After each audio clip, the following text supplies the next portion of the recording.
Gülsem, muş yürek sözlerimizin bugün bir değiş bakını zaten.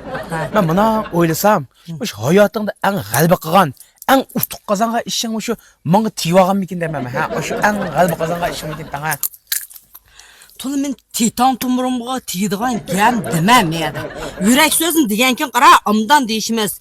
Men ki muş ömrümde qara oş yığılığa işim. Sen Recep Şepke tiy qoğunum.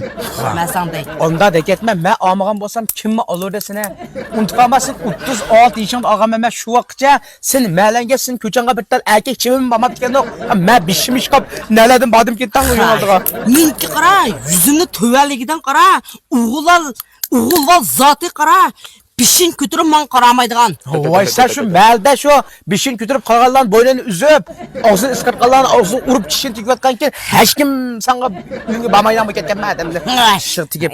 Şana qısla et onu meyadın ki ervayım nufçamay meyada. Bu Adem degen adam bir orzu buldu qara. Orzu arman. Senin bir orzu armanın bama. Ona bakayım ben. Anlamsa. Hadi bakalım. Men orzu ormanım. Kichik vaqtimda mush cho'ng vaqtcha men orzu ormanım qara. Ha. O'zimniki mushu artist. Artist vaqim bor deydi men. Kichik artist bo'lman deganda hech bir artist bo'lamadim ben. Şundan artist vaqim bor deydi. Chin yurtimdan. Kinolarni şeylerme. Vay kinolar ishlatdisna. Vay ey. U xahlaman gullan so'q ketgan bo'lsa. Vay.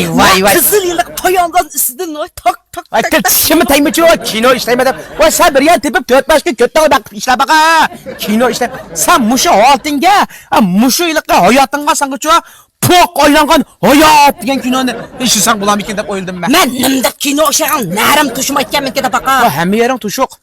Hamma yerim tuş ketken ben. Bugün hem de seni huşal qilay dep yan jilik qo'g'dayman. Seni huşal qilgin ba qara. Baribir sening bilan nima qilgan bilan yan o'tkunim o'tganga qara. Ya ojish kitamaydi ekan ben. Mushab ojishman bu chiqildigan uyim yerimin sağolma der ekansa. Bu ojishga kulmaydi ekan. Az gapib mana ab jangdo'lag'mandek birim baqa jangdo'lag'maga baqani bas. Men bugun san qara. Bedin aka qo'dim. Quyruqmayni qushib, moyliq sanchi qara. Afat qipirma. Mana ben ishayman kunduz bedi yapyada. Bedisang isqilin aylaydi. Isqig'im hoydilab, mushtapda kundan kunga yeshillig'im bu chiqardi mushtapda.